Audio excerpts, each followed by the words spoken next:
Nós recentemente falamos aqui no programa que a médica Li Meng-Yan, virologista chinesa, declarou em entrevista que o novo coronavírus foi produzido em um laboratório em Wuhan, controlado pela ditadura da China. Segundo ela, a Covid-19 é um experimento do Instituto Militar Chinês que fugiu do controle. Ela prometeu, inclusive, comprovar a sua afirmação. Por hora, seguimos aqui aguardando os resultados. Mas o que já está comprovado é um outro fato envolvendo a China.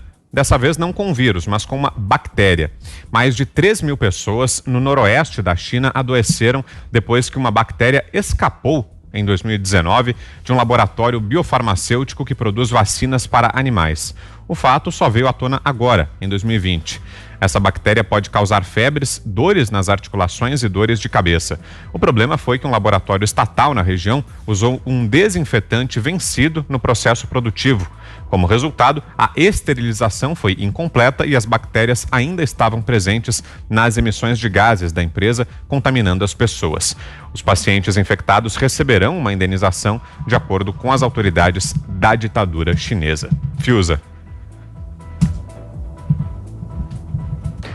Uma ditadura é um regime que não te permite confiar, né? É simples assim.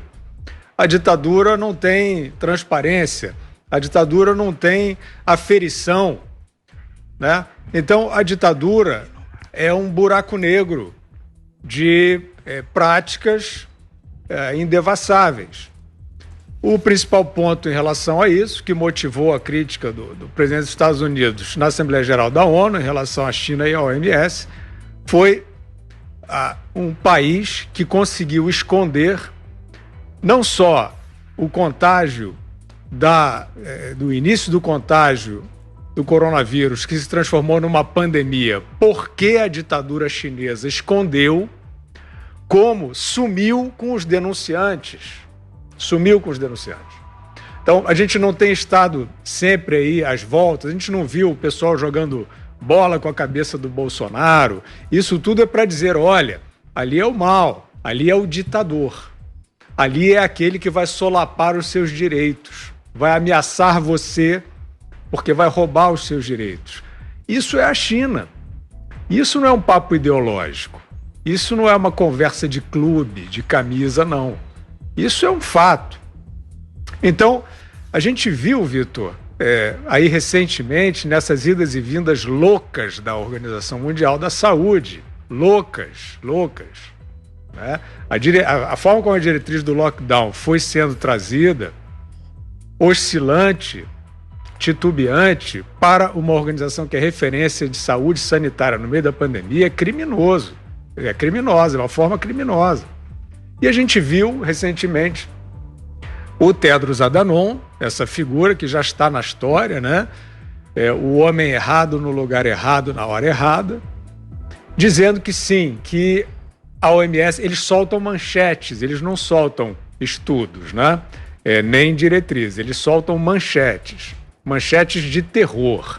Subiu, desceu, o pico é depois de amanhã, segunda onda, terceira onda. Cansamos de ver essa leviandade vinda da OMS. E o Tedros Adhanom, numa dessas, disse que nós, daqui para frente, teremos mais pandemias. O mundo vai ter mais pandemias. Então a pergunta que eu faço é a seguinte: se o mundo vai ter mais pandemias, como prometido pelo Tedros Adhanom, que é o diretor-geral da OMS, quem é que vai auditar a China, que é inauditável? Quem é que vai zelar pela segurança desses laboratórios de onde se escapa tudo, a gente não sabe se deliberadamente ou acidentalmente, já nem interessa? Ninguém. Por isso que alguns falam, isso vai acabar em guerra. E é claro que a gente não quer que acabe em guerra, eu acho que não vai acabar em guerra. Mas como você ultrapassa a barreira da falta de liberdade? Como você ultrapassa a barreira do obscurantismo? A barreira do exercício do poder de forma criminosa e violenta, como é numa ditadura?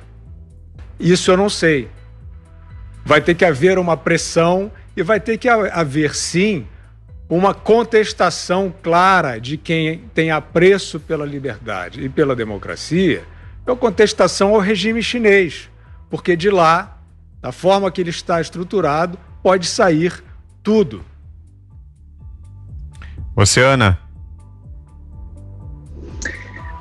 Vitor, mais uma vez a gente vai ter que bater na tecla do medo, né, que o mundo hoje ele demonstra em relação à potência econômica que a China se tornou, mas fato é que, como eu mencionei outro dia aqui, né, na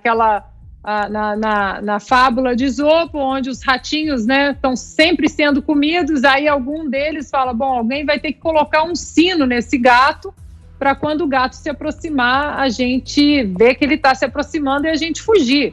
E então falaram, excelente ideia. E aí a questão foi, quem é que vai colocar o sino no gato para que isso aconteça? Porque quem for colocar o sino no gato vai ser devorado pelo gato.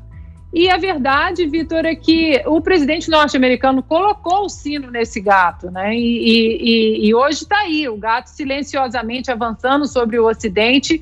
Nós sabemos que uma das cláusulas que não foram para frente no acordo comercial dos Estados Unidos com a China, onde a primeira fase foi assinada em 20 de janeiro, foi exatamente, não continuou a segunda fase, logo depois, obviamente, a pandemia aconteceu, por causa da cláusula de propriedade intelectual. Hoje, a China, ela rouba propriedade intelectual na cara dura mesmo, na mão grande, não apenas dos Estados Unidos, mas de vários países no mundo. Para você ter uma ideia, Vitor, recentemente, dentro da Universidade de Stanford, foi preso um suposto pesquisador chinês que estava nos Estados Unidos com visto de pesquisador, foi preso pelas autoridades federais por ter ligações fortes com o Partido Comunista Chinês. Recentemente, aqui também na UCLA, em Los Angeles, um suposto pesquisador chinês foi visto e a polícia foi acionada, destruindo vários computadores da universidade. E essa semana, Vitor, nós tivemos a notícia de que um espião do Partido Comunista Chinês estava dentro da polícia de Nova York, que é uma das polícias mais famosas aqui dos Estados Unidos. Ou seja, a China não está aí para brincadeira, enquanto ela está expandindo seus olhos pelo mundo, o mundo não consegue enxergar a verdade e o que realmente acontece dentro da China ali, onde o Partido comunista fecha de uma maneira intransigente e para nós aqui no Ocidente fica muito difícil não questionar qualquer número ou dado que venha da China. Fala, Zé.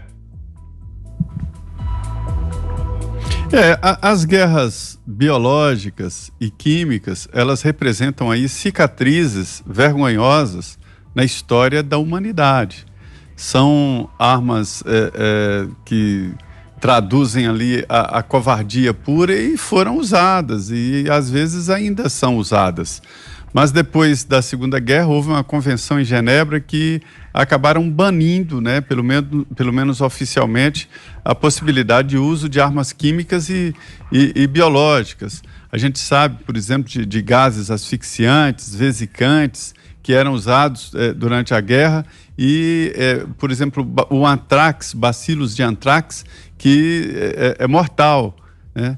Agora, a grande dificuldade do uso da arma biológica é que ela não tem fronteira. Você usa contra o inimigo e ela volta para a sua área, né? E ataca os seus próprios soldados. Então, para você ter uma ideia, como a arma biológica é muito, muito complicada, inclusive de uso. Eu não gosto de teoria da conspiração, mas eu tenho uma certa aversão também por achar que nada faz parte de processos ali, de espionagem e desse tipo de guerra, né? Eu sei que o vírus é chinês, mas eu não sei se houve a intenção de espalhar pelo mundo. O certo é que espalhou e não sei se foi intencional, mas o certo é que o vírus que nós estamos enfrentando atualmente é chinês. Agora, a história é a seguinte: o regime da China propicia exatamente esse tipo de desconfiança, essa desconfiança constante de uso de guerra química, de uso de espionagem industrial tranquilamente. Lá se copia tudo. Eu li uma história de uma americana que tentou comprar só produtos americanos durante um ano, ou, aliás, não comprar produtos chineses, e ela relata os horrores, que é viver nos Estados Unidos sem comprar um produto chinês, que há condições que ela não sabia como resolver. Por exemplo, vai no aniversário de uma criança e não tem como comprar um produto que não seja chinês. Tamanha a dificuldade. A guerra aberta hoje, ela não precisa de arma química, nem física, nem biológica. A arma é de inteligência, de espionagem, né? E de dados. Roubo de dados ou domínio de dados. Quem domina os dados de um país, domina o país. Não precisa entrar territorialmente no país. E tecnologia. Então, é por isso que eu insisto que esse embate entre Estados Unidos e China, duas grandes potências, esse embate, ele é o início de uma nova forma de guerra mundial.